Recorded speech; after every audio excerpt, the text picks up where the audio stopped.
छत्तीसगढ़ बलौदा बाजार में हुई हिंसा की जांच शुरू। सीएम विष्णु देव साय ने रिपोर्ट मांगी है। मुख्य सचिव और डीजीपी से हिंसा पर रिपोर्ट मांगी। पूरे बलौदा बाजार में धारा 144 लागू। हिंसा के बाद भारी तादाद में पुलिस बल तैनात।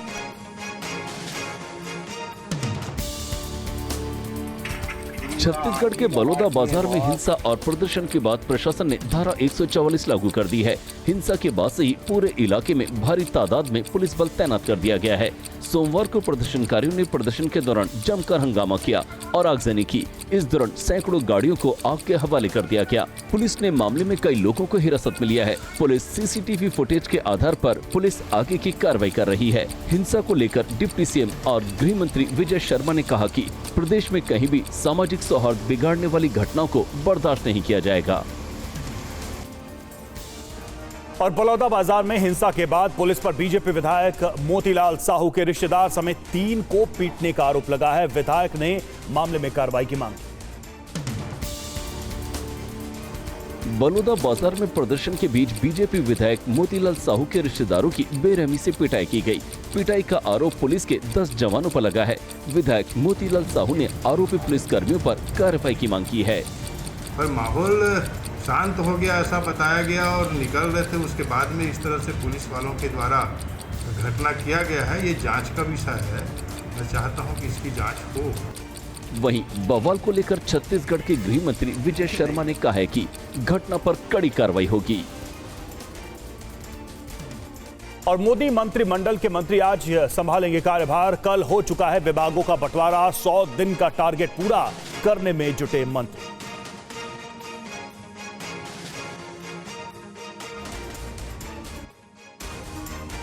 बहत्तर सदस्यीय मंत्रिमंडल में 30 कैबिनेट और 5 स्वतंत्र प्रभार वाले राज्य मंत्री शामिल हैं। 10 कैबिनेट मंत्रियों के पास वही विभाग हैं जो पिछली बार थे। बीजेपी के अपने बलबूते पर बहुमत न मिलने की वजह से सहयोगियों के अहम रोल की उम्मीद मंत्रिमंडल में की जा रही थी, लेकिन पिछली बार की ही तरह मंत्रिमंडल पर पूरा कंट्रोल बीजेपी का ही दिखाई दे रहा है।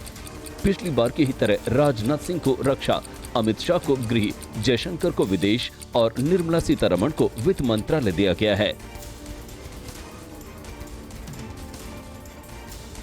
और मोदी मंत्रिमंडल में जातीय सामाजिक समीकरण और चुनावी राज्यों के प्रतिनिधित्व का खास ध्यान रखा गया है। मंत्रिमंडल में उन राज्यों का खास ख्याल रखा गया है जिनमें इस साल और अगले साल चुनाव होना है। बीजेपी ने अपने कोटे से हरियाणा से 3, महाराष्ट्र से 4 और झारखंड से 2 मंत्री बनाए हैं। वहीं बिहार से 4 और दिल्ली से 1 बीजेपी सांसद मंत्रिमंडल में शामिल किया गया है। बिहार और दिल्ली में अगले साल चुनाव होने हैं। मंत्रिमंडल में जातीय समीकरणों का भी ख्याल रखा गया है। एनडीए सरकार में जिन 71 मंत्रियों ने शपथ ली, उनमें 27 ओबीसी, 10 एससी, 5 एसटी और 5 अल्पसंख्यक हैं। और एनडीए में सहयोगियों को नागरिक उड्डयन, पंचायती राज, लघु उद्योग, भारी उद्योग, खाद्य प्रसंस्करण मंत्रालय मिले। इसके अलावा कौशल विकास और आयुष मंत्रालय भी उनके खाते में गया है। एनडीए के सहयोगी दलों के भी विभागों का बंटवारा कर दिया गया है। राममोहन नायडू को नागरिक उड्डयन, ललन सिंह को पंचायती राज, चिराग पासवान को खाद्य प्रसंस्करण, एचडी कुमारस्वामी को भारी उद्योग और इस्पात मंत्रालय, जीतन राम मांझी को सूक्ष्म एवं लघु उद्योग कैबिनेट मंत्री बनाया गया है। जयंत चौधरी को कौशल विकास और शिवसेना प्रताप राव जाधव को आयुष मंत्रालय का स्वतंत्र प्रभार दिया गया है। इसके अलावा 4 राज्य मंत्रियों को भी विभाग दे दिए गए हैं। और शिवराज सिंह चौहान को कृषि, मनोहर लाल को आवास और शहरी आवास मंत्रालय मिला है। जेपी नड्डा संभालेंगे स्वास्थ्य मंत्रालय।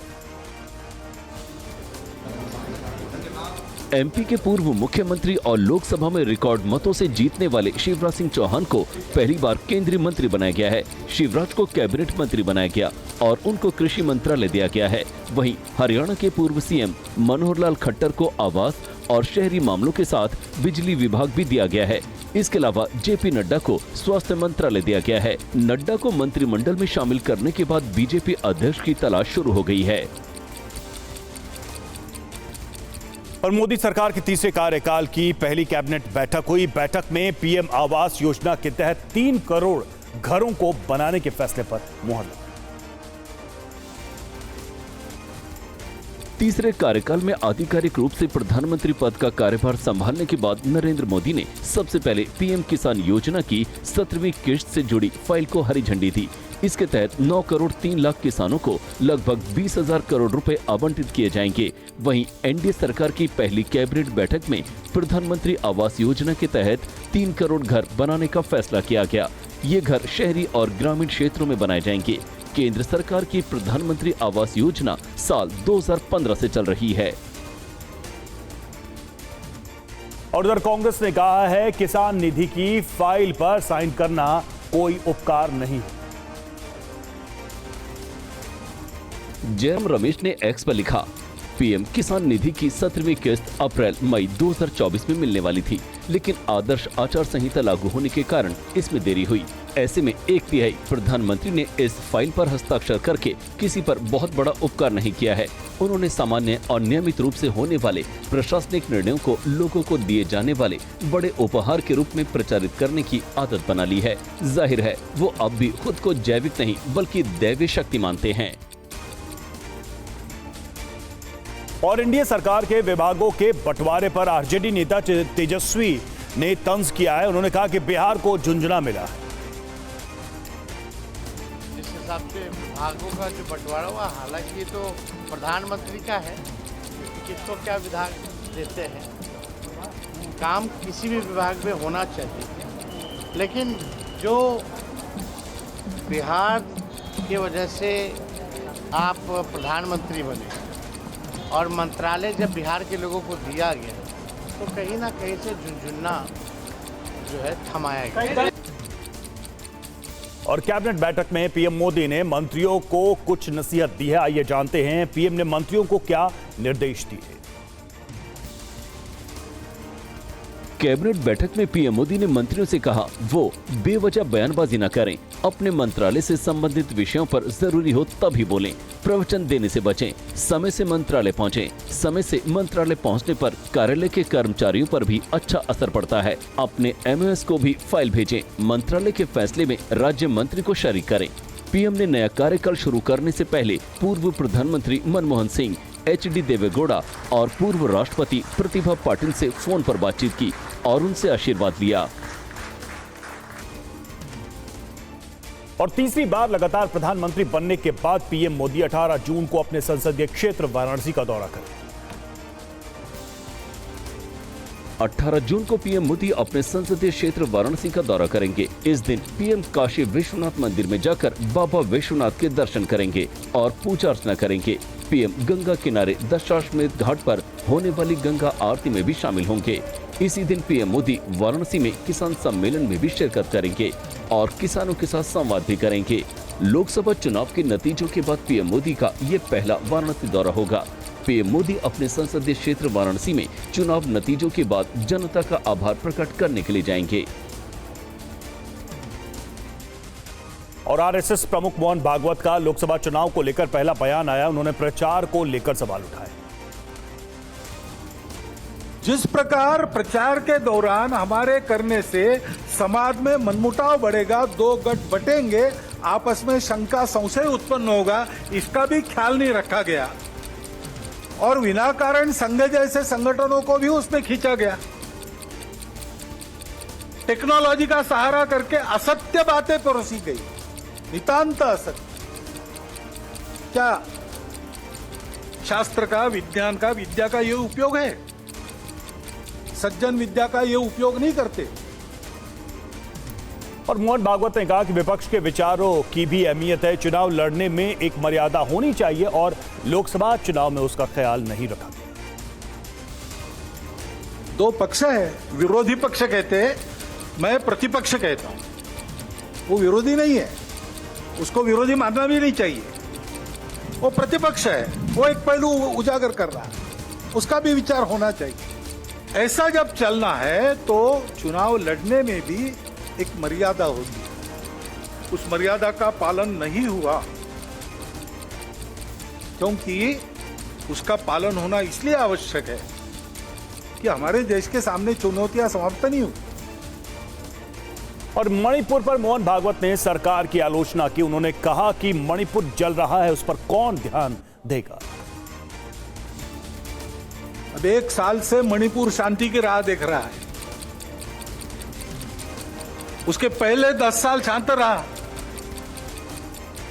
पुराना गन कल्चर समाप्त हो गया ऐसा लगा, और अचानक जो कलह वहां पर उपज गया या उपजाया गया, उसकी आग में अभी तक जल रहा है, त्राही त्राही कर रहा है। कौन उस पर ध्यान देगा? प्राथमिकता देके उसका विचार करना ये कर्तव्य है। उधर कांग्रेस ने मणिपुर पर मोहन भागवत के बयान को लेकर पीएम को राजधर्म की याद दिलाई। मोहन भागवत के मणिपुर को लेकर दिए बयान पर कांग्रेस पीएम मोदी पर हमलावर हो गई है।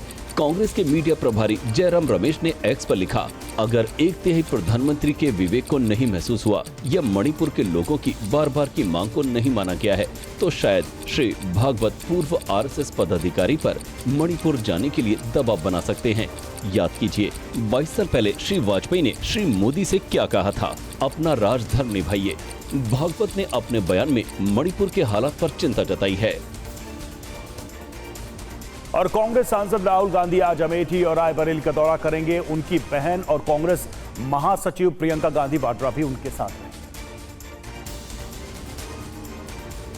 चुनाव जीतने के बाद पहली बार राहुल और प्रियंका गांधी आज रायबरेली जा रहे हैं। बताया जा रहा है कि दोनों रायबरेली और अमेठी की जनता को जीत के लिए धन्यवाद देंगे। यूपी कांग्रेस के मुताबिक 15 जून तक राहुल प्रियंका रायबरेली में रहेंगे। इस दौरान रायबरेली और अमेठी की अलग अलग विधानसभाओं में धन्यवाद कार्यक्रम आयोजित किए जाएंगे। लोकसभा चुनाव में रायबरेली से राहुल गांधी बड़े अंतर से चुनाव जीते हैं। ये सीट सोनिया गांधी के चुनाव न लड़ने की वजह से खाली हुई थी। वहीं अमेठी में गांधी परिवार के करीबी KL शर्मा ने स्मृति ईरानी को चुनाव हराकर बड़ी जीत दर्ज की है। और शिंदे गुट की शिवसेना के सांसद श्रीरंग बारणे ने पार्टी को कैबिनेट मंत्री का पद न मिलने पर निराशा जताई। उन्होंने कम सांसदों वाली पार्टियों को कैबिनेट पद मिलने पर सवाल उठाया। मुझे लगता था कि कैबिनेट मंत्री मिलना चाहिए। कई सारी ऐसी छोटी पार्टी है, जैसे कि मांझी जी की, कुमार स्वामी जी की, उनके पार्टी के कुमार स्वामी जी के 2 MP है, मांझी जी का 1 MP है और पासवान जी का 5 MP है। तो हमें लगता था कि हमें कैबिनेट मंत्री एक दिया है, वो कैबिनेट मंत्री मिलने की अपेक्षा थी हमारी। केंद्रीय कृषि और किसान कल्याण मंत्री शिवराज सिंह चौहान ने कहा है कि पीएम और सरकार की प्राथमिकता किसान कल्याण है। 10 साल से काम में निरंतरता है, ये निरंतरता जारी रहेगी।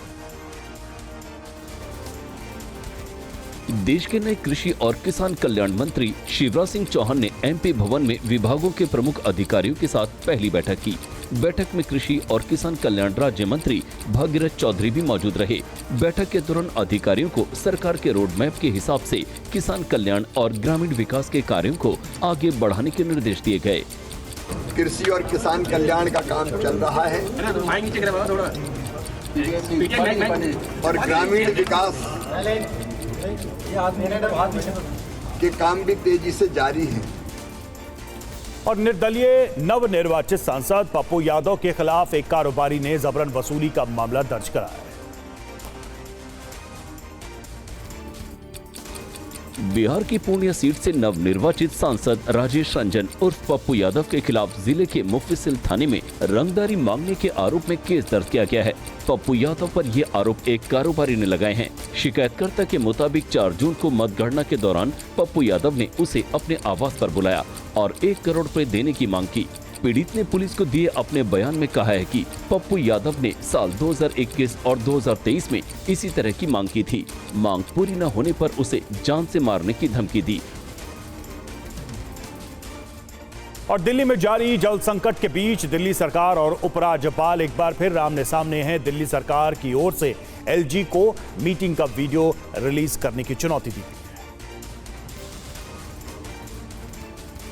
दिल्ली के शहरी विकास मंत्री सौरभ भारद्वाज ने सोमवार को आरोप लगाया कि दिल्ली में जल संकट मुद्दे पर LG ऑफिस की ओर से जारी प्रेस विज्ञप्ति पर भ्रामक करार दिया। भारद्वाज ने मांग की है कि पानी के मुद्दे पर उपराज्यपाल के साथ जो बैठक हुई उसका वीडियो सार्वजनिक किया जाए।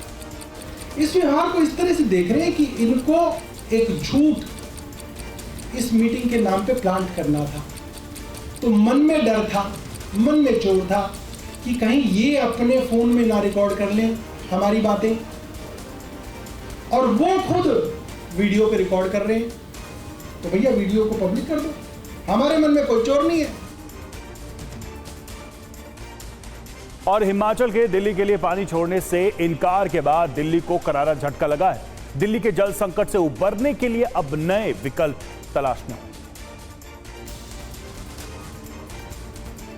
दिल्ली को जल संकट से निपटने के लिए अब कोई नया विकल्प तलाशना होगा, क्योंकि हिमाचल ने 137 क्यूसेक अतिरिक्त पानी छोड़ने को लेकर यू टर्न ले लिया है। हिमाचल की तरफ से दिए गए जवाब में कहा गया है कि उनके पास ज्यादा पानी नहीं है। तो हिमाचल ने सुप्रीम कोर्ट के अंदर एक एफिडेविट दिया था कि उनके पास 137 क्यूसेक पानी एक्स्ट्रा है, जो वो सरप्लस वाटर हरियाणा को रिलीज कर देंगे, क्योंकि हरियाणा को हिमाचल की तरफ से कोई 137 क्यूसेक पानी एक्स्ट्रा नहीं मिला।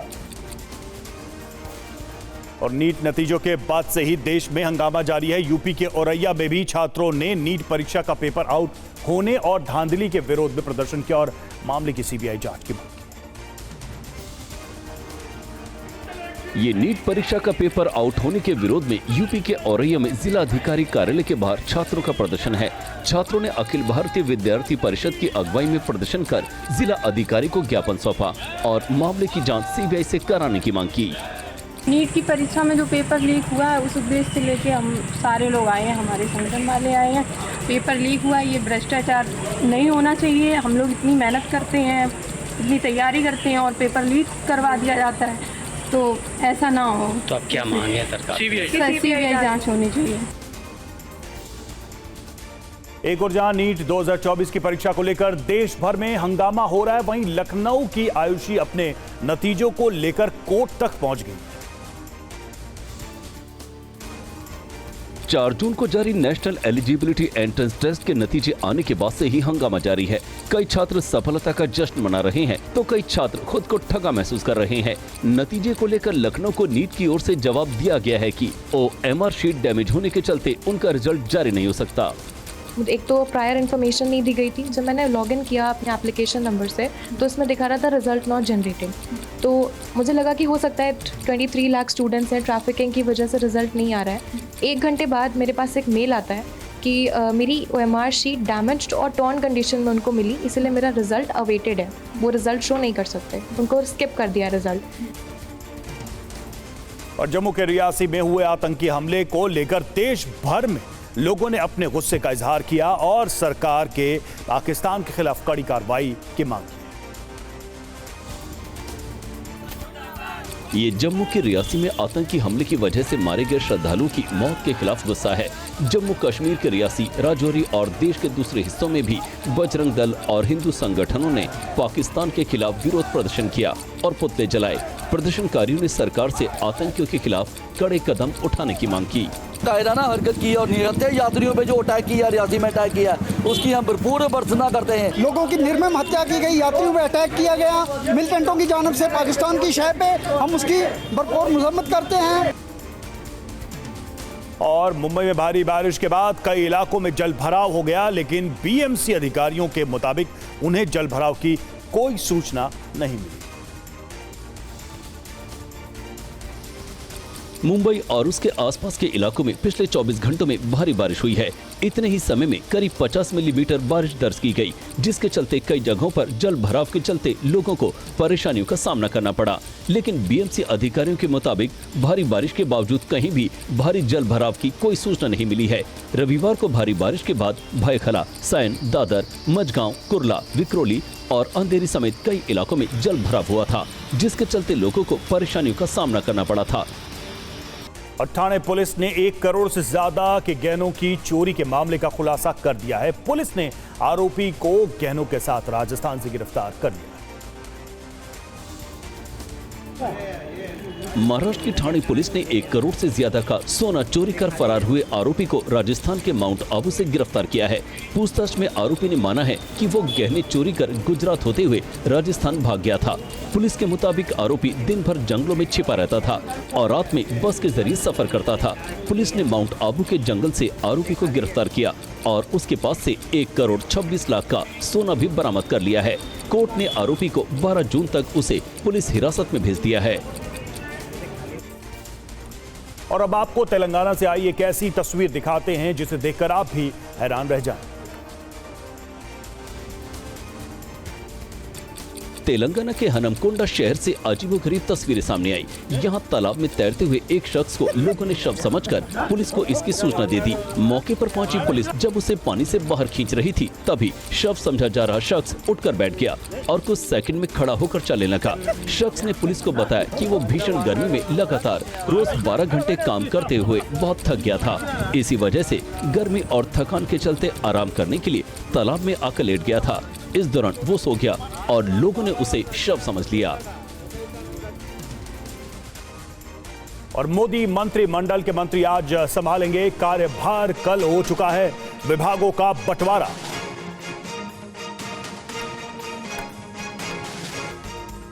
आज अमेठी जाएंगे राहुल प्रियंका। अमेठी में धन्यवाद जनसभा को करेंगे संबोधित।